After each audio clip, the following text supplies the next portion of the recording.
Assalamualaikum warahmatullahi wabarakatuh, sahabat tani semuanya. Terima kasih sudah stay. Yang baru datang saya ucapkan selamat datang, dan saya ucapkan doa dulu buat sahabat tani semua yang sudah stay. Semoga Tuhan selalu memberikan kita rezeki yang lancar, memberikan kita kesehatan, dan memberikan kita keberlimpahan. Oke, kita mulai hari ini dengan topik kita yang ini tentang budidaya pala. Jadi pala ini, sahabat tani, ini masih sangat potensial sekali untuk kita budidayakan ya. Harganya relatif stabil setiap tahun, dan teman-teman bisa mulai punya penghasilan yang sangat menjanjikan ya.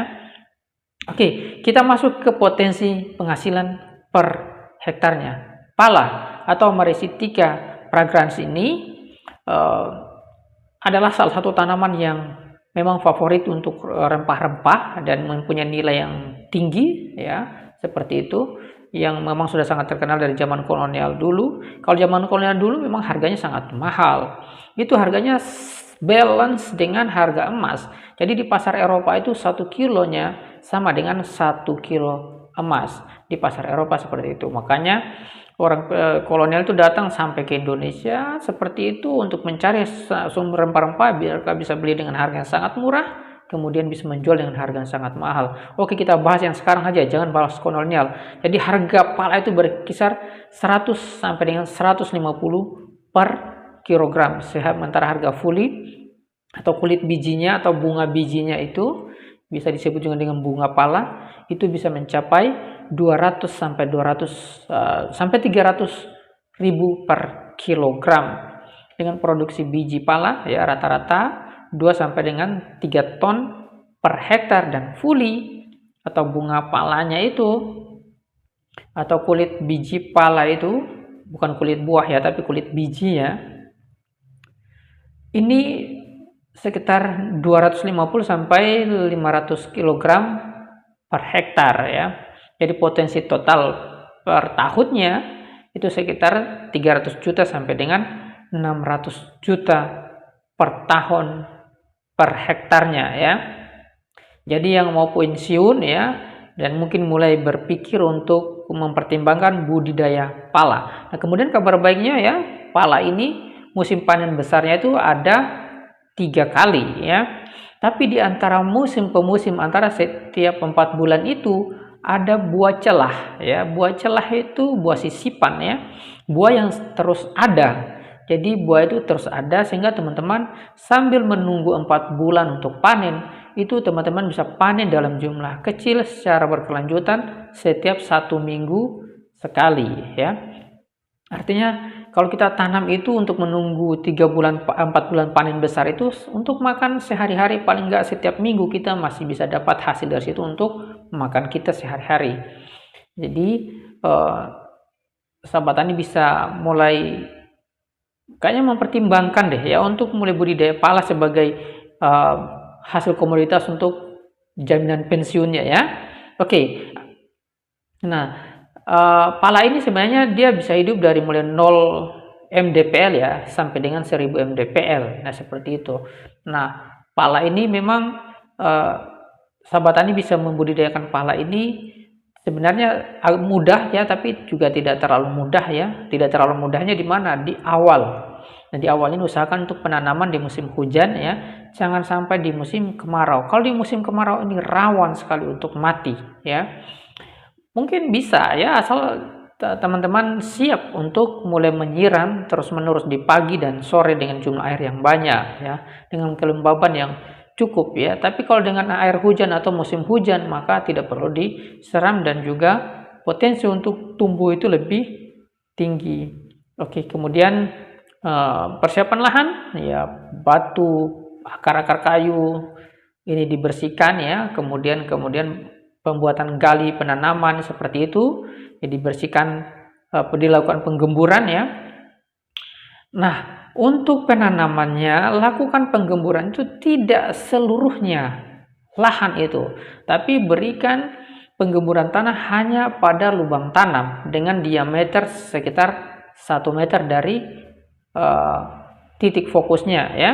Maksudnya kalau di batangnya, di titik batangnya itu ditarik sekitar 1 meter ya, di sekeliling pohon lakukan penggemburan sekitar situ saja ya. Bahkan 50 cm aja sudah cukup sebenarnya. Jadi untuk pembuatan lubang tanam ini, pengolahan lahan ini tidak perlu diolah atau digemburkan seluruh lahannya, tapi di lubang tanam saja dengan diameter 50 sampai dengan 1 meter tadi. Nah ini, jadi gampang, yang tidak terlalu susah, tidak terlalu rumit ya. Nah ini, kemudian sebelum penanaman ini saya sarankan untuk melakukan penyemaian dulu ya, sampai dengan ketinggian sekitar 50 cm baru ditanam ya, karena itu sudah cukup kuat ya. Sebenarnya 20 cm sudah mulai kuat sebenarnya ya. Tapi kalau dengan tinggi sampai 50 cm, nah ini biasanya sudah lebih kuat lagi ya. Oke, dan saat kita tanam nanti dia sudah kuat karena akarnya sudah banyak seperti itu. Dengan ketinggian itu juga kemudian dia akan biasanya akan mengalahkan gulma, atau gulmanya tidak terlalu mendominasi karena tanamannya sudah terlalu tinggi. Tapi kalau tanamannya masih pendek, nah ini biasanya gulma juga akan biasanya mendominasi dan mempengaruhi pertumbuhannya. Makanya saya sarankan untuk tanam yang tanaman sudah tinggi. Nah, kemudian lubang tanam ini teman-teman bisa bikin dalamnya 50 cm, kemudian lebarnya minimal 50 cm ya. Nah ini kemudian teman-teman bisa nanam dengan jarak tanam 5 sampai dengan 10 cm. Saya sarankan untuk penanaman 5 meter ya, di 5 sampai 10 meter, tapi saya sarankan 5 meter. Kenapa? Apakah 5 meter itu tidak terlalu dekat? Nanti kalau sudah besar seperti apa? Nanti pohonnya saling dempet-dempetan. Kalau sudah besar kurang bagus untuk pembuahan. Nah ini begini sahabat tani, kenapa harus 5 meter? Karena nantinya pala itu akan berbuah secara bertahap ya, akan berbuah secara bertahap. Nanti di usia 1 sampai 5 tahun, nah 5 tahun itu mulai berbuah ya. Pohonnya itu belum terlalu dempet-dempetan, jadi dia masih bisa produksi dengan tinggi.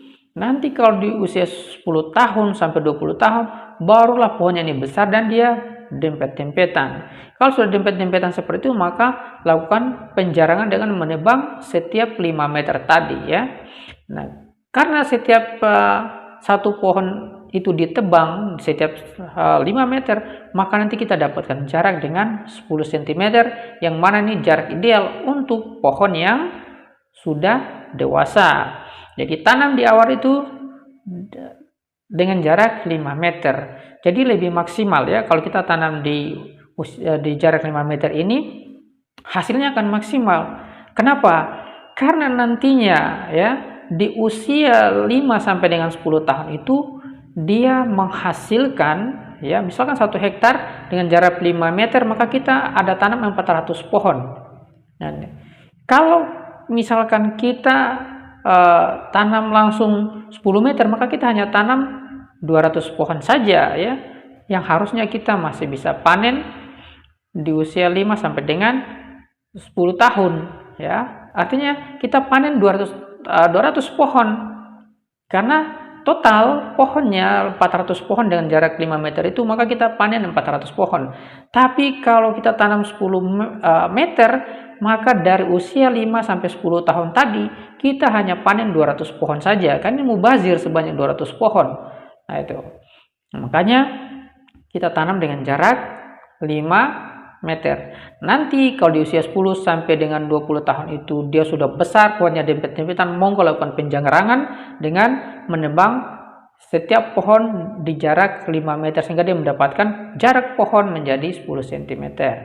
Oke. Selanjutnya untuk berat pupuk dasar ya. Sebelum penanaman kita berikan pupuk kompos ya, 10 sampai 20 ton per hektarnya atau 1 sampai 2 ton per 1000 meternya. Kemudian berikan pupuk berimbang ya. Ini bisa berikan sampai 200 sampai 400 kg per hektarnya. NPK berimbang ya. Nah, tentunya satu pohon ini kalau 400 kg, maka kita berikan satu pohon 1 kilo ya. Nah, berikan di sekitar batang ya. Jangan di batang pas ya, tapi di sekitar batang usahakan di jarak 30 sampai 50 cm dari batang. Oke, untuk pemberian pala ini ya, yang perlu diperhatikan ini sangat penting sekali ya. Kalau kita melakukan penanaman bibit ini, usahakan bibit semuanya dilakukan okulasi. Kenapa harus okulasi? Karena kalau dari okulasi itu kita tahu dia bibitnya dari mana, ya. Karena pala itu kalau tidak lakukan okulasi, maka semua bibit itu tidak semuanya pala betina atau pala yang menghasilkan buah. Ada juga bisa jadi di pembibitan itu ada pala jantan atau pala yang tidak menghasilkan buah, tapi dia menghasilkan hanya bunga saja. Nah, bagaimana untuk kita dapatkan pala yang semuanya pembibitan kita lakukan itu pala betina? Caranya adalah dengan melakukan okulasi. Okulasi dengan tunas yang kita ambil dari pala yang benar-benar pala betina. Sehingga kita tahu bahwa pala ini kalau akan besar nanti semuanya adalah pala betina. Jadi kita lakukan okulasi atau penyambungan dengan menggunakan tunas dari pala yang sudah terbukti pala itu pala betina atau pala yang memang sudah berbuah. Nah, ini sehingga nantinya kalau bibit ini semua tumbuh besar, walaupun batangnya itu batang pala betina, tapi kalau tunasnya yang tumbuh itu hasil okulasi pala betina, ya walaupun batangnya pala jantan, maka dia akan menghasilkan pala betina nantinya, pala betina nantinya di masa-masa generatif atau masa-masa produktif nanti. Nah, itu. Kemudian sahabat tani harus perhatikan airnya, ya.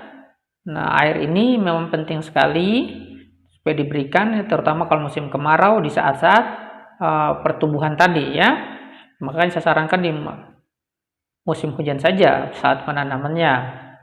Oke, pupuk dasar ya pupuk kandang atau pupuk kompos tadi, ya. Kemudian pupuk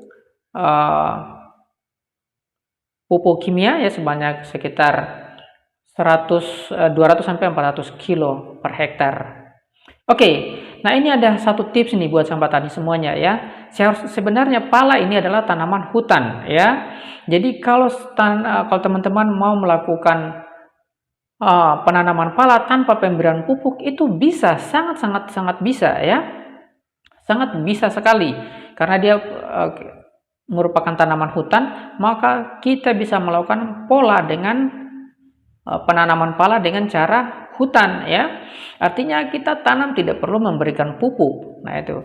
Nah, tidak berikan pupuk itu sebenarnya sudah cukup, kita rawat saja. Asal tanah yang kita pakai untuk penanaman pala itu tanah hutan yang benar-benar belum pernah tersentuh dengan herbisida, insektisida maupun fungisida atau pestisida, ya, seperti itu. Sehingga begitu kita tanam, mikrobanya masih lengkap, keberagaman mikroorganisme masih sangat lengkap, terjaga, sehingga dia masih seperti tanah hutan terus. Begitu pala tumbuh besar, dia tetap menjadi hutan pala, bukan kebun pala, ya. Kalau dia menjadi hutan pala, maka kita tidak perlu memberikan pupuk, justru dia akan memproduksi pupuk sendiri dari lelapukan, dari pengkomposan atau dekomposisi, dari bahan-bahan organik, dari semak-semak yang ada, dari gulma yang ada, dan lain-lainnya sebagaimana tanah hutan, ya, seperti itu. Sebagaimana hutan. Jadi kita punya kebun pala, bukan kebun pala, tapi kita punya hutan pala. Kalau kita punya hutan pala, maka kita tidak perlu melakukan pemupukan, sehingga pemupukan bisa 0 rupiah per tahun dengan hasil sekitar 300 sampai dengan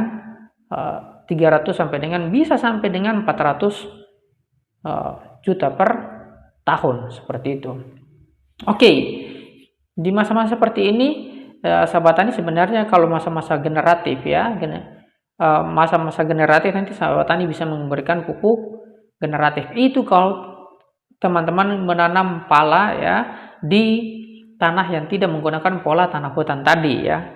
Karena kita bahas dari awal bukan penggunaan pola tanah hutan, maka pupuk dasar saya sudah sampaikan, kita berikan nanti pupuk susulan di pupuk masa generatif dan vegetatif. Nah, masa vegetatif ini sahabat tani bisa berikan NPK sebanyak 300 kilo, ya, seperti itu per kilo, 300 kilo per hektar, diberikan setiap 3 bulan sekali.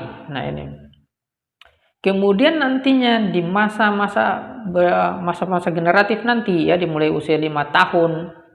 Nah, ini sahabat tani bisa memberikan dengan pupuk tinggi kalium. Nah, ini memang kalau di masa pertumbuhan ini memang pemupukan sangat luar biasa, ya. Kalau tidak menggunakan sistem hutan, Nah itu, nah ini makanya saya sarankan untuk menggunakan sistem hutan saja, seperti yang tadi saya bilang ya, tadi kita punya hutan pala bukan kebun pala. Nah itu, bagaimana kalau saya punya tidak uang sebanyak itu untuk pupuk ya, sudah berikan 6 bulan sekali ya, atau 1 tahun sekali, tidak masalah ya, tergantung kemampuan sahabat tani saja ya, disesuaikan. Nah ini, yang penting airnya ada, tetap dia tumbuh dengan subur, rumputnya dijaga agar nanti jangan sampai gulma mengalahkan tanamannya. Nah, kemudian untuk masa generatif, berikan pupuk dengan tinggi kalium 200 kg setiap 3 bulan sekali atau setiap 6 bulan sekali, monggo disesuaikan dengan kemampuannya. Saya sarankan setiap 400, kita ambil rata-rata 4 bulan sekali ya, seperti itu. Nah, ini berikan pupuk dengan tinggi kalium ya, NPK dengan tinggi kalium, N-nya 12, P-nya 12, dan kaliumnya 17. Kalau tidak ada ya silakan urea 1 kilo, kalium 1 kilo, fosfat 1 kilo atau TSP, kemudian kalium atau KCl 1,5 kilo ya. Jadi bisa diberikan, dan kemudian bisa mulai melakukan pemanenan setiap 3 bulan sekali, dan setiap 1 minggu sekali buah celah bisa dipanen. Nah ini semoga ini bermanfaat untuk sahabat tani semuanya ya, yang bisa mulai membudidayakan budidaya pala ya. Kemudian cara perlakuan setelah panen ya, sahabat tani bisa melakukan pemupukan rutin ya, dengan tinggi tetap pupuk tinggi kalium, 4 bulan sekali. Nah itu, kemudian panen bisa lakukan pemanenan, kemudian bijinya diambil dan dijemur ya, fulinya dilepas dari bijinya dulu ya, kemudian bisa dijemur bijinya. Tandanya yang sudah kering adalah ketika digoyang bijinya, maka terdengar sudah seperti ada bunyi di dalam, berarti itu bijinya sudah terlepas dari tempurung kulit pala, karena biji pala itu terdiri dari biji dan tempurung. Nah ketika dijemur sudah kering, itu biasanya tandanya adalah dengan ketika digoyangkan maka biji pala sudah ada bunyinya, karena dia sudah terlepas dari tempurung biji pala tadi. Nah ini, setelah nanti setelah kering seperti itu, kemudian dipecahkan tempurungnya, diambil bijinya, dipisahkan dengan dari tempurungnya. Nah yang tips buat sahabat tani semuanya, panen pala itu panen benar-benar sudah tua ya, karena kalau belum tua nanti di saat penjemuran biji palanya ini akan mengkeriput, artinya bobotnya juga akan kurang karena yang banyak cuman air tok. Tapi kalau bijinya sudah benar-benar tua, maka tentunya ini akan menghasilkan pala dengan kualitas tinggi yang benar-benar hanya biji tok, tapi kadar airnya kurang, sehingga biji pala itu menjadi padat dan juga berat ya. Nah ini bisa dilakukan seperti itu tipsnya, dan semoga bermanfaat buat sahabat tani semuanya. Monggo bisa dipertimbangkan untuk budidaya pala ini. Sampai jumpa di episode-episode berikutnya, semoga bermanfaat. Jangan lupa like, subscribe, dan komen dulu. Assalamualaikum warahmatullahi wabarakatuh.